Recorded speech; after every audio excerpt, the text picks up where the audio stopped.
வணக்கம். செல்வகுமாரின் அதிகாலை வானிலை ஆய்வறிக்கை. அதிகாரப்பூர்வ வானிலை அறிக்கைக்கு இந்திய வானிலை ஆராய்ச்சித்துறை அறிக்கையை பார்க்கவும். 2025 ஜனவரி 2 வியாழக்கிழமை அதிகாலை நிலவரப்பதிவு. வானிலை அமைப்பு: இலங்கைக்கு தென்கிழக்கு புறம் வந்து இலங்கைக்கு தெற்கு புறமாக குமரிக்கடல் மற்றும் மாலத்தீவு இடைப்பட்ட பகுதியில் நீடித்துக் கொண்டிருக்கக்கூடிய காற்று சுழற்சி தொடர்ந்து இன்னும் 2 நாட்களுக்கு அதே இடத்தில் நீடிக்கும்.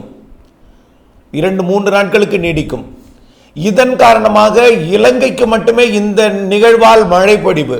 தமிழ்நாட்டை பொறுத்தவரைக்கும் கிழக்கு காற்று தொடர்ந்து வலுவாக நுழைந்து குளிர்காற்றை கொண்டு வந்து ஏற்றும். மதியம் கூட இதமான வெப்பநிலை தான். 3ஆம் தேதி 4ஆம் தேதி வரை கிழக்கு காற்று வலுவாக இருக்கும்.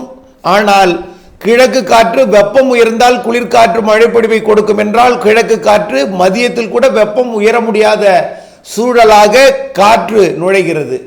ஆக ஒற்றை குளிர்காற்று 24 மணி நேரம் வீசும். இதனால் மேகமூட்டங்கள் உருவானாலும் தமிழ்நாட்டிற்கு மழை வாய்ப்பு இல்லை. ஒருவேளை மதியத்தில் ஓரிடங்களில் தூறல் துளிகள் விடலாம். அதுவும் கடலோரம், டெல்டா மற்றும் தென்கடலோரத்தில் இருக்கலாம். அதுவும் உறுதி அல்ல. ரைட். அடுத்ததாக ஜனவரி மழை ஒரு பருவ மழை போல அமையும் என்று எதிர்பார்க்கப்படுகிறது. பருவமழை முடியாத நிலையில் ஜனவரியில் பெய்யும் மழை பெயரளவில் பருவமழையை கொடுக்கும் வழக்கமாக. ஆனால் இந்த ஆண்டு வழக்கத்திற்கு மாறாக குளிர்கால மழை பருவமழை போல், அதாவது வலுவான ஒரு பருவமழை போல், நவம்பர் டிசம்பர் போல் ஒரு மழை பொழிவை கொடுப்பதற்கு சாதகம் தெரிகிறது.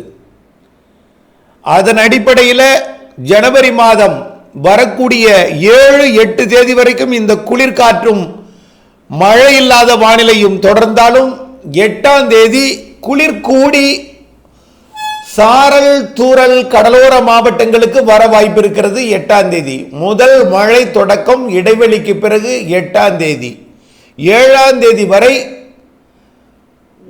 மழைக்கு வாய்ப்பு இல்லை. 8ஆம் தேதி கடலோர மாவட்டங்களிலே கிழக்கு காற்று குளிர்காற்றாக, முதல்ல வடகிழக்கு காற்று குளிர்காற்றாக நுழையும். படிப்படியாக கிழக்கு காற்று இணைவை ஏற்படுத்தி மழை பொழிவை தொடக்கினாலும் குளிர்காற்று 8ஆம் தேதி தூறல் சாரலை கொடுக்கும் அளவிற்கு மழை பொழிவை தொடக்க இருக்கிறது. ஆக 7ஆம் தேதி வரை மழை வாய்ப்பு இல்லை. 8ஆம் தேதியிலிருந்து கொஞ்சம் குளிர் கூடி மழை தூறல் விழலாம். 9ஆம் தேதி அது லேசான மழை பொழிவாக கடலோர மாவட்டங்கள், குறிப்பாக டெல்டா, வடகடலோரம், தென்கடலோரம் எல்லாமே லேசான மழை பொழிவாக மாறும். 9ஆம் தேதி 10ஆம் தேதியிலிருந்து 12ஆம் தேதி வரை, 9லிருந்து 12ஆம் தேதி வரை ஏற்கனவே சொல்லியிருந்தோம். 9 லேசான மழையாக அறிவித்து விட்டேன். 10, 11, 12 ஆகிய 3 நாட்கள் மிதமானது முதல் சற்று கனமழை பொழிவுக்கு வாய்ப்பு இருக்கிறது. அனைத்து மாவட்டங்களுக்குமே வாய்ப்பு இருக்கிறது. திருவள்ளூர் முதல் கிருஷ்ணகிரி வரை உள்ளே, வடக்கே திருவள்ளூர், உள்ளே கிருஷ்ணகிரி, மேற்கே நீலகிரி வரைக்கும். ஆனால் நல்ல ஒரு மழை பொழிவு என்பது கடலூருக்கு தெற்கே, திருச்சிக்கு தெற்கே, திண்டுக்கல், உடுமலை, பொள்ளாச்சிக்கு தெற்கே ஏற்கனவே பெய்த மழை பொழிவு போல ஒரு சாதக அமைப்பை ஏற்படுத்தும். ஆனால் அதை விட சற்று கூடுதல் மழை பொழிவு தெரிகிறது. ஆனால் முன்பு எட்டிய மழை அது சென்னை மற்றும் நீலகிரிக்கு எட்டவில்லை, கிருஷ்ணகிரிக்கு எட்டவில்லை. வரக்கூடிய 10, 11, 12 மழை பொழிவு எட்டுவதற்கு சாதகம் தெரிகிறது. ஓகே. இப்போ இந்த பொங்கலுக்கு முன் கூட பெரிய அளவிலே பிரச்சனை இல்லை.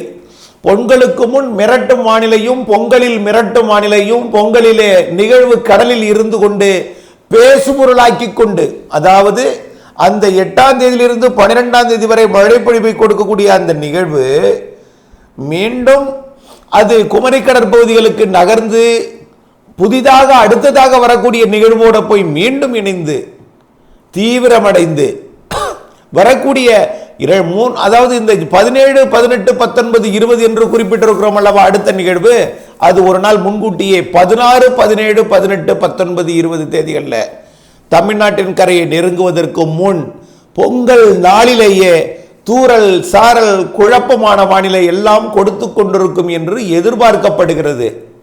ஆக பொங்கலுக்கு முன் மழை, பொங்கல் நாளிலே குழப்பும் வானிலையும் கடலிலே நிகழ்வு இருந்து கொண்டு ஊடகங்களுக்கு பேசுபொருளாக்கி கொண்டிருக்கும். பிறகு அது பொங்கல் கொண்டாட்டத்திற்கு பிறகு தமிழ்நாடு கரையை நெருங்கி நிறைய மழை பொழிவை கொடுப்பதற்கு சாதகம் தெரிகிறது. ஆக கண்டிப்பாக அது பொங்கலுக்கு பிறகுதான் நெருங்கும். பொங்கலில் குழப்பம், பொங்கலுக்கு முன் ஒரு மழை, பொங்கலுக்கு பிறகு வலுவான மழை தெரிகிறது. அது வழக்கத்திற்கு மாறான ஒரு மழைப்பொழிவாக, வழக்கத்திற்கு மாறான ஒரு நிகழ்வாக அந்த நிகழ்வு எதிர்பார்க்கப்படுகிறது. இதை குறித்து தெளிவாக ஒரு குறிப்பிடாததற்கு காரணம், நாட்கள் நெருங்கட்டும், அறுவடை விவசாயிகளை அச்சப்படுத்த வேண்டாம் என்கின்ற ஒரே நோக்கத்துடன் தெரியப்படுத்த விரும்புகிறேன். இருந்தாலும் வரக்கூடிய 7ஆம் தேதிக்குள் வானிலை அப்டேட்ஸை அறிந்து அறுவடை செய்திட வேண்டும். முதிராத நெல் தானியங்களை அவசரப்பட வேண்டாம். பொங்கல் வரை இடைவெளியும் இருக்கும், மழையும் இருக்கும். பொங்கல் கொண்டாட்டம் முடியும் வரை இடைவெளியும் இருக்கும், மழையும் இருக்கும். பொங்கல் நாளிலே கொஞ்சம் இடைவெளி கூடுதலாக இருந்தாலும் மிரட்டும் வானிலை எல்லாம் இருந்து கொண்டே இருக்கும். ஆக ஜனவரி 16ஆம் தேதி வரை, அதாவது 7 வரை தெளிவான வானம் இருக்கும். 8ஆம் தேதியிலிருந்து தூறல் சாரல் லேசான மழை பொழிவு தொடங்கினோம். அப்படி ஒரு 15ஆம் தேதி வரை உங்களுக்கு மழையும் இடைவெளியும் குழப்பமும் எல்லாம் இருந்து கொண்டிருக்கும். அதற்கு பிறகு வலுவான மழை இருக்கிறது என்பதை நினைவில் கொண்டு கண்டிப்பாக அப்டேட்ஸுடன் இணைந்திருந்து ஒவ்வொரு அறிக்கையிலும் வானிலை மாறுதல் துல்லியம் அறிந்து உங்களுடைய அறுவடை தானியங்களோட பக்குவம், அறுவடைக்கு தயாராகி விட்டதா, இடைவெளி எப்பொழுது, அறுவடைக்கு இடைவெளி அறிந்து அதை அறுவடை செய்ய வேண்டும். அறுவடை செய்து வைக்கோல் மற்றும் இதர தானியங்களை பக்குவப்படுத்துவதற்கு அந்த வானிலை எந்த வகையில் கை கொடுக்க போகிறது என்பதையெல்லாம் நீங்கள் இணைந்திருந்து அறிய வேண்டும் என்று அன்போடு கேட்டுக்கொள்கிறேன். ஜனவரி 16 to 22 வரை ஒரு நல்ல ஒரு மழைப்பொழிவு தெரிகிறது. இதை நான் உங்களுக்கு ஒரு முன் எச்சரிக்கையாகவே சொல்கிறேன். நிகழ்வுகள் எப்படி வேண்டுமென்றாலும் அமையலாம். ஏற்கனவே கடந்த வாரம் வீசிய லேசான காற்றுடன் அதில் பெய்த மழையே டெல்டா மாவட்டங்களிலே கதிர் சாய்ந்திருக்கிறது. அதே போல் ஒரு காற்றுடன் மழை, காற்றுடன்னா புயல் காற்று அல்ல, அதாவது கடந்த வாரம் போல் மீண்டும் ஒரு மழை 8ஆம் தேதியிலிருந்து, அதாவது சரியாக 9, 10, 11, 12ஆம் தேதி வாக்கிலே அந்த மழை பொழிவு கொடுக்கும் பொழுது சற்று அச்சுறுத்தலை கொடுக்கும்.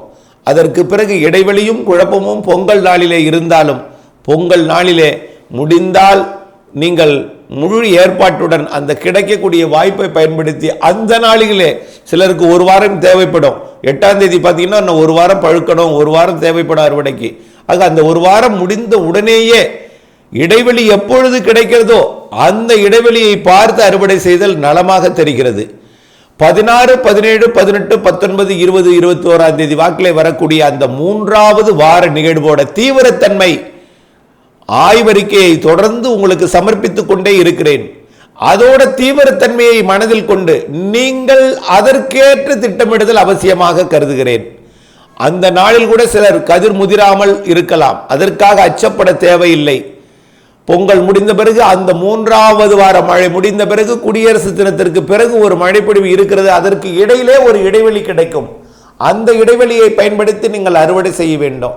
இப்போ இந்த அறிக்கையை கேட்கும் பொழுது உங்களுக்கு தோன்றுவது ஒன்றாக மட்டுமே இருக்கணும். வானிலை அப்டேட்ஸுடன் இணைந்திருக்கணும், இடைவெளி அறிந்து அறுவடை செய்யணும், வானிலை அறிந்து விவசாயம் செய்யணும். கண்டிப்பாக ஒவ்வொரு நாளும் அப்டேட்ஸுடன் இணைந்திருங்கள். குளிர்கால மழை பருவமழை போல் பலமாக தெரிகிறது.